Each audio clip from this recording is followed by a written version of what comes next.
Your brother, your friend, your dietitian, back again for another installment. In spirit, nutrition, how to obtain enduring, lasting, genuine, true blue happiness. Let's get it popping. 3 ways on how to obtain enduring, lasting, genuine happiness. Number one is know yourself. This is going to be a continual process.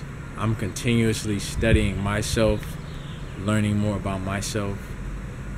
There is an ancient saying found in Greece, Rome, but originally coming from ancient Kemet, where, or also known as ancient Egypt, where the old African mystery system and initiation schools came up with the saying of know thyself.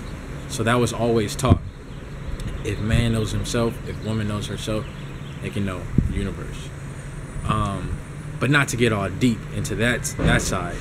On a very basic, practical level, knowledge of yourself, knowing who you are, being self-aware is very important, because in order to be happy, you have to know your tendencies, you have to know your unique traits, you have to know what turns you on, what gets your endorphins pumping, what gets your positive hormones released, what's stimulating your dopamine, you know what I mean, what's giving you that rush. Is it being alone? Is it listening to classical music? Is it being around other people that are gregarious, that love to speak, that love to laugh and be around other people like themselves? What is your personality type? Are you an introvert? Are you extrovert? Do you like meeting people? Do you take a little time to open up and blossom like a flower? Or are you just loud, bombastic? Know yourself. Because once you know yourself, you can know what uniquely turns you on emotionally, what stimulates and evokes your positive, healthy, happy emotions. So sit down and kind of discover yourself. Ask maybe the 5 closest people to you genuinely, tell me about my personality, tell me about how you think I am, and be honest with me and get some feedback from them. But also do some self-study. Think about back in your past, back in your childhood, how you were kind of portrayed or perceived, I should say, not portrayed, how you were perceived as a child, and go within and find your traits. To make it personal, for me, I'm enthusiastic, I'm intense, I have energy, I'm charismatic, I'm charming, I have a loud personality. So that's who I am, and I love meeting people. I love having, interesting conversations, but at the same time, I like being alone, and I like going within and being intuitive and introspective. So knowing that I can balance and shoot for my strengths and leverage my strengths. I say that to say, in terms of leveraging your strengths, sometimes you may find yourself in a workplace, in a crowd, in a family, even in an institution that doesn't fit who you are and your traits, and you'll be seen as the black sheep, you'll be seen as a problem, a troublemaker, or a rebel rouser. Well, in reality, you're just not in the unique space or place to fit with your unique personality, your unique enthusiasm. For me, my enthusiasm, my positivity, my outgoingness, my charm, my smile, it works well in places where I have to serve people. Public speaking, communications, those are my strengths. But if I'm in a place where you're not supposed to speak up, you just sit in a cubicle in a box all day, and there's this enthusiastic, always, positive and happy person, you're not gonna fit into the culture of that environment, and you're gonna seem unnaturally, out of place. So you want to find yourself, and then find your place. The next thing is paying attention to your emotions. That's how you get happier. On the negative side, I'm not going to get too deep into the negative, but the negative is important. It balances out the positive. People always want to run away from the negative, but I'm going to touch on the negative a little bit more than I think most people do. But I like the positive aspect more. It's more intriguing. So I'm going to dive deeper into the positive. So with the negative emotions, sometimes people have negative emotions when they're interacting with people or when they're in certain environments, but they just suppress those emotions, ignore them, put them to the side. Either because they've been told by society that they're supposed to be having a positive emotion in this experience that they're having. Like, for example, you just got married, but it's not all that it seems to be. Or you just had a baby, and it's not all that it seems to be. You're actually depressed. You're actually overwhelmed. You're terrified because you have to take care of a human being that you don't even know how they're going to develop. You don't know anything about them, but everyone is telling you should be happy. So you suppress that.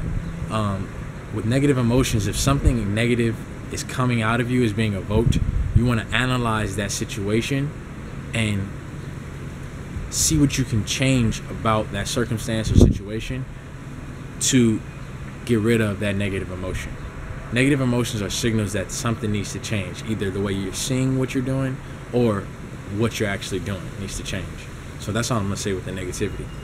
Positive emotions are seeds. They're signals for the possibility of a fun-filled, happy-filled future. Not really fun-filled, but positive emotions are seeds and signals of future possibilities, possible future full of happiness.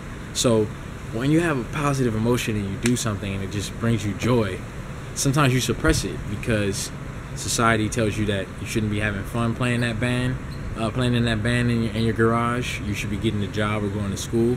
Well, look at the Beatles. Look at people that, blew up playing music. Or you may just kind of inadvertently, unconsciously just have the positive emotion and then keep it moving. Well, those are seeds that can open up to a whole new world of happiness where it can be lasting and enduring. Book I'm reading technically, because I didn't finish about the last 10 pages of it. It's a book called How I Found Freedom in an Unfree World by Harry Browne. He says that in order to create a life of enduring happiness, you want to pay attention to those cues, those positive emotions. And when you have those positive emotions, first of all, pay attention. Second of all, design a life that is filled with experiences that evoke that emotion. So for example, if you like bird watching, every time I make videos, there's always like birds in the background. I guess they like chilling in my backyard. But anyway, if you like bird watching and it gives you joy, do it more often. Why are you doing it once a month? If you love going to the beach, I live in LA. People living in LA, they get joy from going to the beach, and they don't even go to the beach. We live 6, 5, 7, 8 miles to the beach in running distance, in biking distance, and people don't go. If you have something that evokes a positive emotion, even if it's weird to others, if you like going to an anime expo, if you like Comic-Con, if you like designing costumes, design costumes more often. Go to Comic-Con, go to anime expos, do what makes you happy. Me encanta hablar español, right? Me encanta hablar español, but I don't do it enough, right? I love speaking Spanish, and I love the feeling that I get from it, but I don't do it enough. It's just kind of unconscious.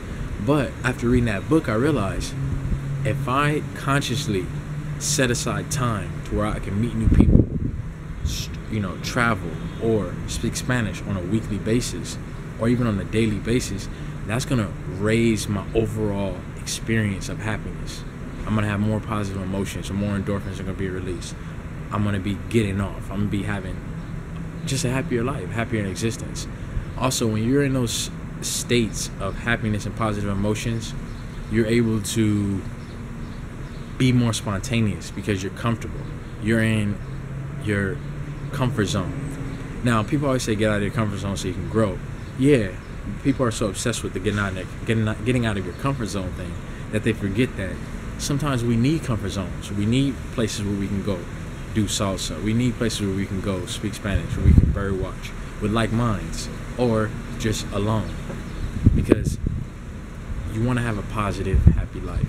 So your brother, your friend, your dietitian, back again with another installment, for another installment. Good health, mad wealth, 3 ways to get more enduring, lasting, genuine, true, blue happiness. Get in touch with yourself. Know your unique self, your unique traits, your personality, what turns you on, what turns you off. Know that the helicopter's coming while you're making a video.